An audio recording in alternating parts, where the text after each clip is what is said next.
Assalamualaikum warahmatullahi wabarakatuh. Selamat pagi para peserta MPLS masa pengenalan lingkungan sekolah.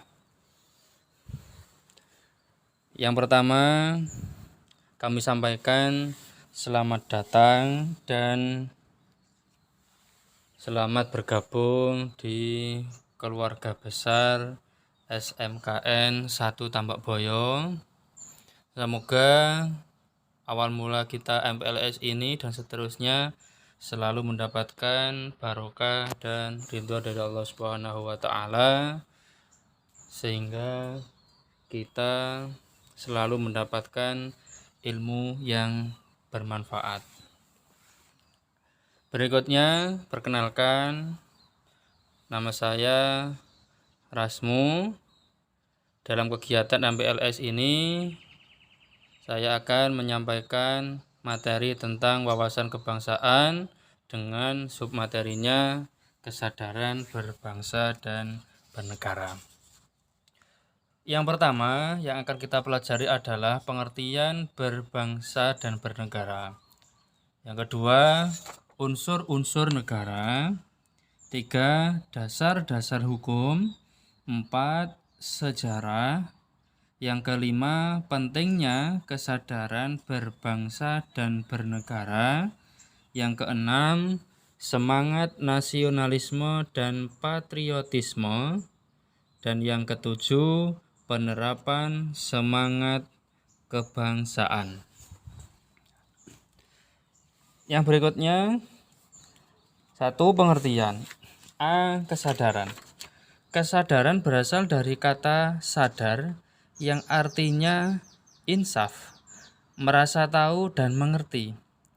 Dengan demikian, kesadaran dapat diartikan keinsafan atau keadaan mengerti.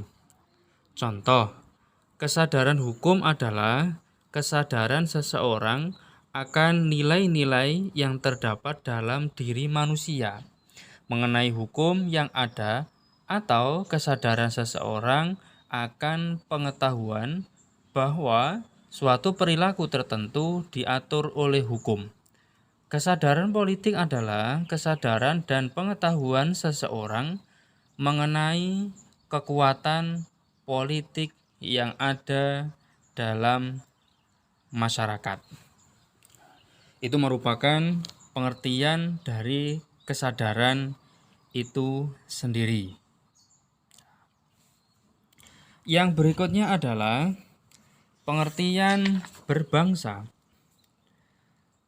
Berbangsa adalah manusia yang mempunyai landasan etika, bermoral, dan berakhlak mulia dalam bersikap dan berperilaku untuk mewujudkan makna sosial dan adil. Faktor pembentukan identitas bangsa adalah primordial, sakral, tokoh, sejarah, Bhinneka Tunggal Ika, perkembangan ekonomi dan kelembagaan. Yang C. Bernegara. Pengertiannya adalah manusia yang memiliki kepentingan yang sama serta menyatakan diri sebagai satu bangsa dan berproses dalam satu wilayah yang memiliki cita-cita yang berlandaskan niat bersatu membangun nasionalisme. 2. Unsur-unsur negara. A. Unsur konstitutif meliputi rakyat, wilayah, dan pemerintahan yang berdaulat. Rakyat adalah semua orang yang pada suatu saat berada di dalam wilayah hukum suatu negara. Wilayah adalah batas wilayah di mana kekuasaan negara berlaku meliputi daratan, lautan, udara, dan ekstrateritorial. Pemerintah yang berdaulat dalam arti luas meliputi legislatif, eksekutif, dan yudikatif. Dalam arti sempit meliputi presiden, wakil presiden, dan kabinetnya.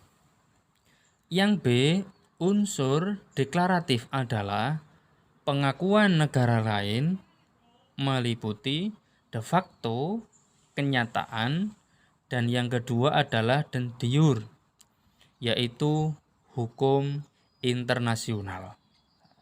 Itu merupakan dua unsur suatu negara bisa dikatakan sebagai negara jika memiliki A, unsur konstitutif, terus yang kedua adalah unsur deklaratif, berikut subbagian-bagiannya.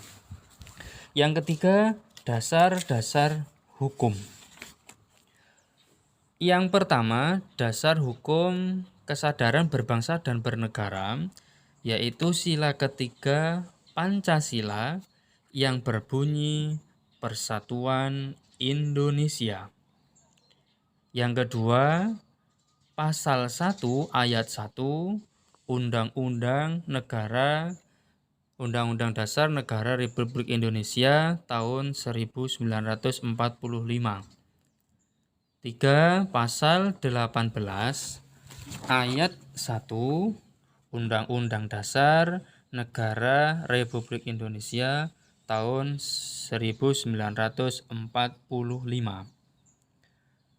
Yang keempat, pasal 25A Undang-Undang Dasar Negara Republik Indonesia tahun 1945.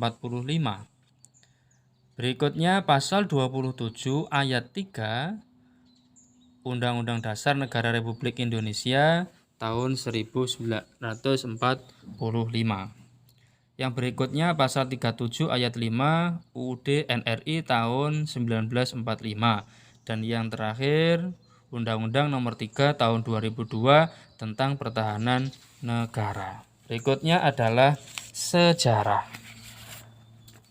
20 Mei 1908 berdiri Budi Utomo yang merintis adanya pergerakan nasional untuk mencapai kemerdekaan, yaitu Angkatan Perintis. Yang kedua, tanggal 28 Oktober 1928 adanya Sumpah Pemuda yang menegaskan tekad bangsa Indonesia mencapai kemerdekaan, yaitu Angkatan Penegas. Tanggal 17 Agustus 1945, bangsa Indonesia menyatakan proklamasi kemerdekaan, yang berarti mulai berlakunya hukum nasional menggantikan hukum kolonial, atau disebut dengan Angkatan Pendobrak. Yang berikutnya, tanggal 11 Maret 1966, bertekad melaksanakan pembangunan nasional berdasarkan Pancasila dan Undang-Undang Dasar 1945 secara murni dan konsekuen, atau disebut dengan Angkatan Pelaksana. Dan yang terakhir, tanggal 20 Mei 1998 menata ulang penyelenggaraan pemerintahan yang baik, good government, dan didukung oleh warga negara yang baik atau good citizen atau Angkatan Pembaharuan. Yang kelima adalah pentingnya kesadaran berbangsa dan bernegara. Alasan yang mendasari pentingnya kesadaran berbangsa dan bernegara antara lain: 1. Menjadikan manusia yang bermartabat dan berkarakter. Yang kedua, menyejahterakan hidup. Yang berikutnya, menjadikan kehidupan yang aman dan adil.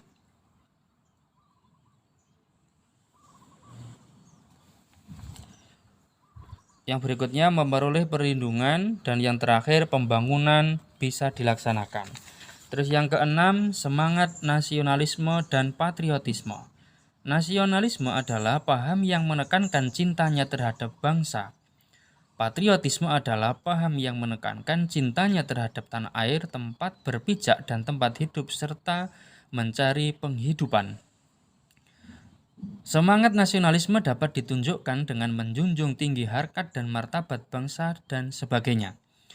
Dan terakhir, semangat patriotisme dapat ditunjukkan dengan rela berkorban demi tanah air, mempertahankan kedaulatan negara, dan sebagainya. Terus yang terakhir, penerapan semangat kebangsaan. Semangat kebangsaan dapat diterapkan dengan cara atau keteladanan merupakan sikap dan perilaku yang patut dicontoh atau ditiru karena perkataan dan perbuatannya. Contoh, belajar dengan tekun dalam mengejar prestasi, tidak melakukan korupsi, dan sebagainya. Pewarisan merupakan cara atau proses menurunkan nilai-nilai, sikap dan perilaku terpuji kepada generasi berikutnya. Contoh, berlaku jujur dan bertanggung jawab dalam mengemban amanah dan sebagainya. Ketokohan merupakan sosok seseorang yang terkenal dan disegani karena pengaruhnya sangat besar di dalam masyarakat. Contoh, memberi sedekah pada orang yang membutuhkan. Demikian materi wawasan kebangsaan pada kegiatan MPLS 2021-2022, dan akhirnya assalamualaikum warahmatullahi wabarakatuh.